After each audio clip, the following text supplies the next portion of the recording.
We are back, and Thursdays means it's Yay! Humane Society Day. Society. And as we've talked about before, you guys get all kinds of animals that need their forever homes, and today is no exception. We kind of mentioned it a little bit earlier about the bunnies that were born. Yes. And they're brand new. Yes, this one is about, I think, 4 weeks old. Mm-hmm. His owner, actually, she didn't think that she was his owner because she bought the rabbit at a local store, and that night the mama had bunnies, babies. Mm-hmm.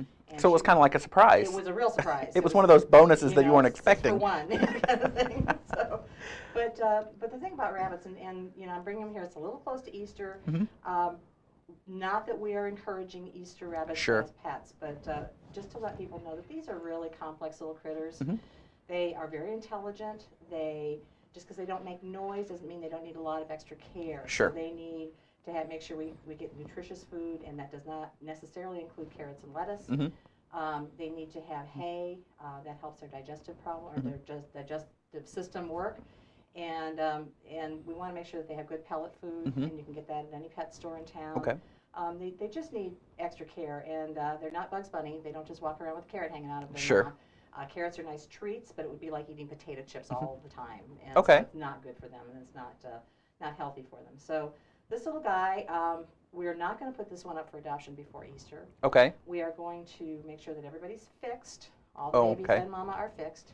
And so probably sometime in early April they'll be ready for a new forever home. Okay, let's work backwards. What type of home would be perfect, or what type of environment would be perfect for a rabbit? Now this is just me being prejudicial. Sure.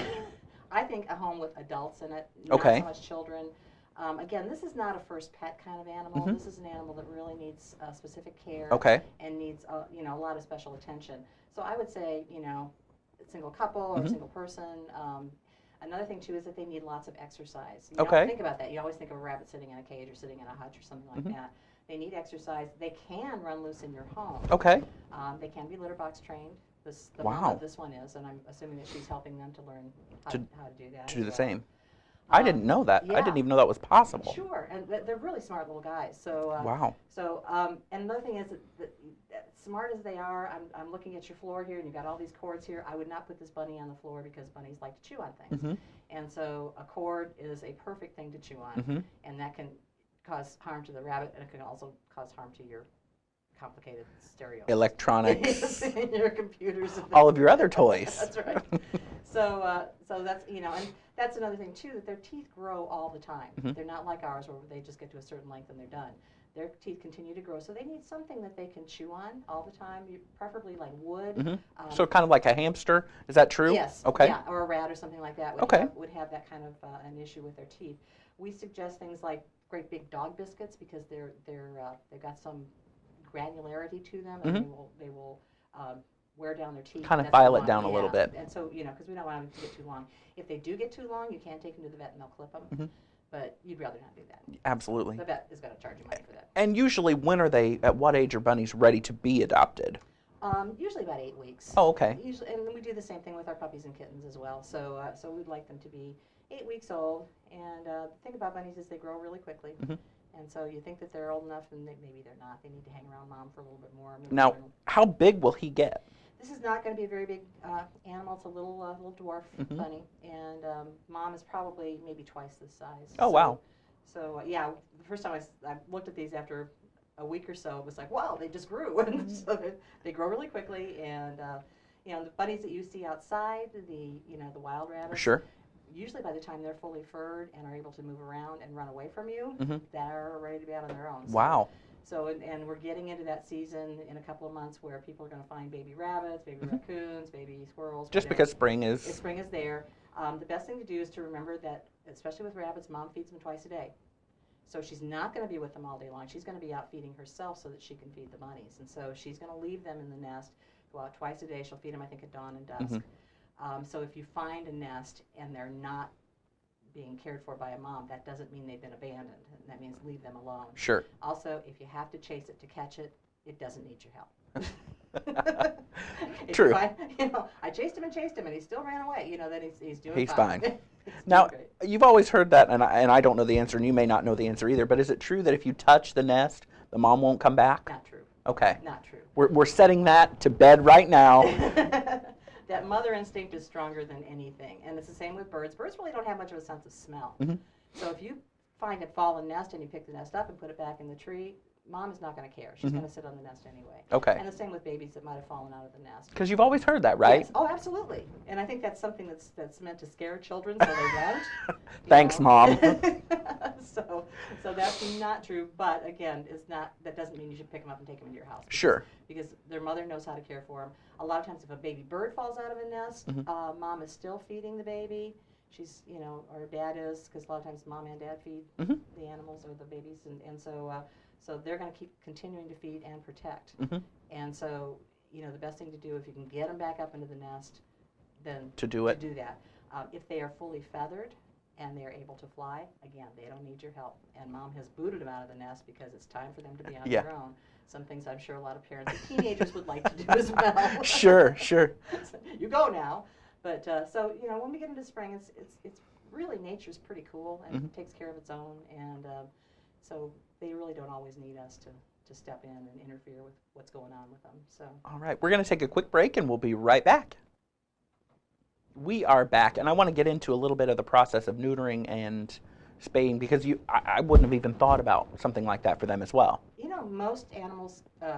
Mammals can be spayed or neutered. Some you may not want to if you're going to just keep one animal by itself, but like rabbits and mice and rats and things like that, they're often tiny to do that. But most can be. Again, the rabbit is a little more complicated to spay or neuter. Okay. There are more layers of fat that are involved that need to be dealt with, and so there are some veterinarians who are not interested in doing that. But we are lucky that we know a veterinarian who happens to enjoy spaying and neutering rabbits. So, locally here? Yes. Oh, wow. So we're excited about that. And so, yes, they need to be spayed or neutered. And what we're going to do, normally with rabbits, we charge a donation because we get them for nothing, and we want them to find a good home. These guys, I think we're going to charge an adoption fee that's probably going to be about $25 or $30 just to cover the not bad at all. No, covers the spay neuter, covers the care that we've given them, and covers all that unconditional love that you're going to get. And I'll tell you, this rabbit is so soft. I don't know, you haven't had a chance to. He's amazing, and he is very soft, like an Angora. Yeah, you can just feel your blood pressure just going down. So. Now, do they like? We're sitting here with him in your. Do they like the lap, like a lap dog? Sometimes they do. It depends on how well they've been socialized. These little guys, we've had staff in there just messing with them and playing with them and petting them and just making sure that they understand that humans are a good source. This can be normal. This can be normal, yes. One thing, when you hold them, you need to make sure they have plenty of support. They don't like you to hold them under their rib cage and their top legs. But they want that bottom supported. Okay. So it's really important. That's when they start kicking and biting and things like that. So you want to make sure that they feel safe. And I want to highlight the care a little bit because most times you think that they're out in the cage outside or in a shed, and that's really not the best environment, right? They are extremely sensitive to heat, and so if you've got a hot day and you've got a metal roof on your hutch outside, you're going to have probably a dead rabbit. Hot rabbits. And very sick. And so, I say keep them indoors, keep them inside, up in your house with you. They like to be with people if they've been well socialized. And, and again, you can let them run around in the house as long as they're supervised. Or as long as, maybe you've taped all your cords against the wall. Sure. Or have a respective room. Yeah. And so but they're wonderful little pets. And can they be crate trained even at house, like maybe you're going to work that day and they've got free range maybe while you're home, but crate trained? They can be. I'm not sure if I would do that, but they can be kept in a crate, and as long as they've got a litter box in there, they're fine. This one's Mama, I think I mentioned that earlier, is very well litter box trained, right. And hopefully she's teaching these guys how to do that. So it's wonderful to just see how well these animals adapt to living with people. So. And if you guys have any questions, 452-6224. I'm so impressed. They will answer any of your questions, even if it's about the rabbits and the litter that are available in April, you say? Yes. But if it's any pet, maybe you already have one at home and you recently adopted and you just have a question. Yeah. You want that ultimate care because they are down to the smallest member of your family. Yes. And they are looking for their forever homes. So they are, and again, we have lots of dogs and cats looking for their forever homes. Got some great animals available for adoption. Some wonderful, beautiful cats, and some fabulous dogs, and we do have one adult bunny who's available for adoption. Okay. So again, they seem to come in packs. Spurts. They do. All of a sudden, and it doesn't really matter what time of year it is, all of a sudden we'll have 10 rabbits. So, well, definitely check them out. And Pet Finder's a good way yes. to see the variety. And again, you can break it down by breed, size, and the type of animal. Right. So, and even the location. If you're not interested in, if you're not from here and want to look at near where you are, put your zip code in, and say you want something within 50 miles. They will give you a whole array of adoption agencies that are willing to help and work with you and get you the perfect pet. I will say that with rabbits, if you have a question, the easiest place to go is rabbit.org. Okay. It is a wonderful website run by the House Rabbit Society, and they have questions that you didn't even know you needed the answers to. Wow. So I would say get on rabbit.org. There'll be all kinds of information there on rabbit care, rabbit feeding, how to take care of little ones like this. Just anything. Anything you didn't know you needed to know. That's right. You didn't know you needed. So we're falling asleep now. Well, thank you so much for bringing him in. You are welcome. And again, he will be ready for adoption with all of his siblings in April. You'll definitely want to go check it out. At least visit, find out if they would make a great addition to your family as well. So thank you for coming in. Oh, always. Thank you. We'll be right back.